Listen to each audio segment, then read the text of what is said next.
Welcome to Steve's Tech Bargains. Today I'm here to talk to you about the new Sony HX7V camera that came out about 2 months ago. This is the update to the Sony HX5V. The body is essentially the same for those of you who are familiar with the HX5V. The front body is the same, but the major updates, at least on the exterior, is the screen. The screen has been bumped up to 920,000 pixels. It's probably the best looking screen that I've seen in this particular class, and compared it to the Panny, and I've compared it to Fuji's cameras and Canon, and this one's really a top notch. The brightness is great. Some of the color and temperatures may be off a tiny bit, so what you necessarily see in the LCD panel may not be the way that picture looks when you put it onto a computer or TV that's properly calibrated. But every lens that I've seen or any screen I've seen has had its pros and cons. This one is one of the easier ones to view in bright light. Still not perfect, still gets washed out, but it's a pretty nice looking screen. The camera does have a dedicated movie button, which most of these cameras have today. It does have a very quick response time, putting the camera into instant autofocus. I'll shoot off a couple of shots so that you guys can get a sense.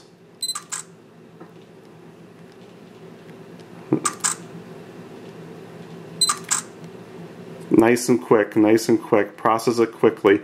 Now, if you want to shoot, now in addition to having the standard intelligent autofocus, the camera also has a superior autofocus, the only difference being that the camera will shoot up to 6 images in a single burst and then stitch together those images to create a single composite image. This is a great feature to use if you're shooting in low light conditions.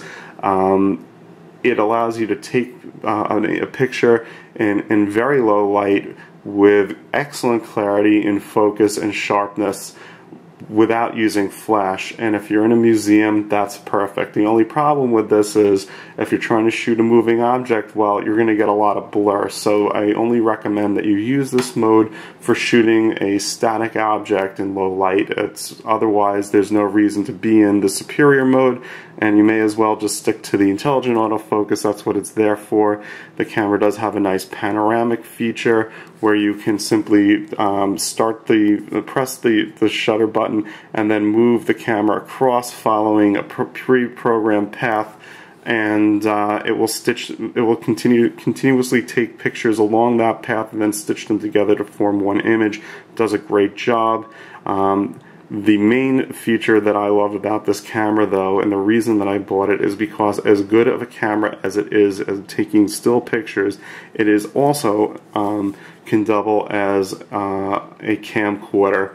It is as good as the JVC Vario that I am taking pictures with, that I'm photographing this review with right now, which means that it's excellent in daylight, not as great in low light conditions, but definitely gives you, even in low light, usable video. It shoots in full HD, 1080i at 60 frames per second in AVCHD format. That is the same as any of the mid and upper range HD cameras, HD camcorders, and I would say that the image quality here is certainly on par with the JVC.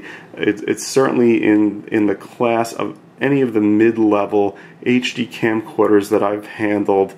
It's not going to look like the $2,000, $3,000 professional cameras that you'll see with that the networks use, but it will certainly give you a very nice home movies, and it just works great. What I love is for $279, this camera also includes optical image stabilization and a 10 times zoom on a camera this small, really you can't beat that combination.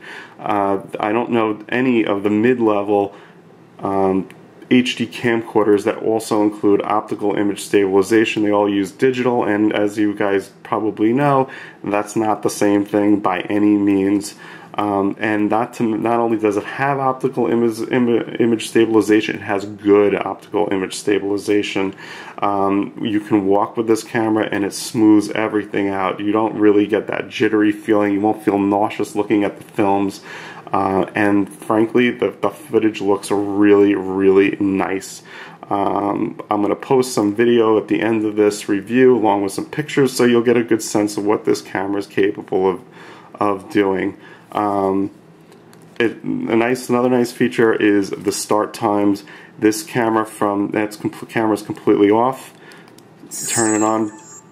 The lens deploys quickly and it's ready to shoot. I mean, there's really not much more you can say in terms of being able to get your camera up and running. One of the problems with a lot of the compact mega zooms is it takes them a while to deploy their lens, so if you're looking to fire off a quick shot and you don't want to miss something, you can go from completely off to ready to shoot in about 1.5 seconds and you're good to go. I mean, that's, you know, a pretty damn impressive. You know, the speed on this camera is pretty damn impressive.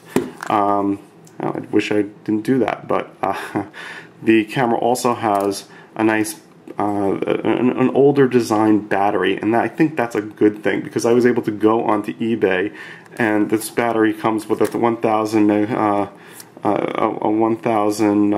amp battery, and I was able to get a 1,400 amp battery for $5. In fact, not just one, but 2 replacement high capacity batteries for $5 on eBay. Amazon has the same package available for about $9, and I was able to get a wall charger for another $8. So getting extra batteries is nice and easy, and like one of the things I never liked about Sony in the past is the fact they would force you to buy their Sony Duo, their Sony proprietary cards. This, of course, now takes, Sony now changed that policy, and now they take your typical SDHC card that every other camera uses. So finally Sony's got with the program. I think they got with it last year for all their 2010 cameras. I'm glad to see that they're sticking with it.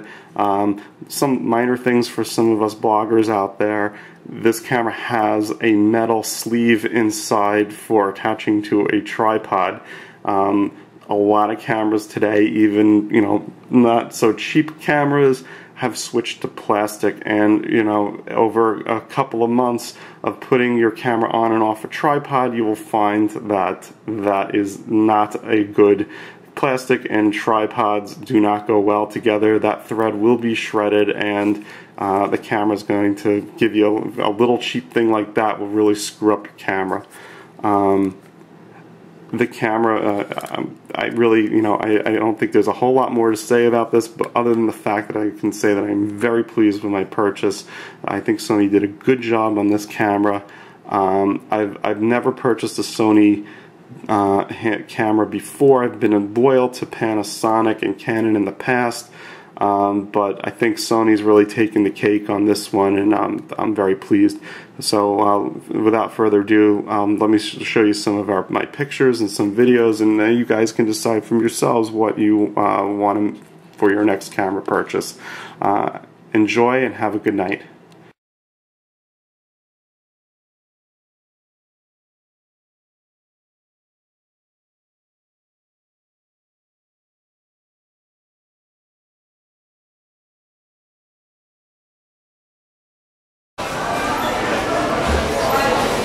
Hello there.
I love these fish.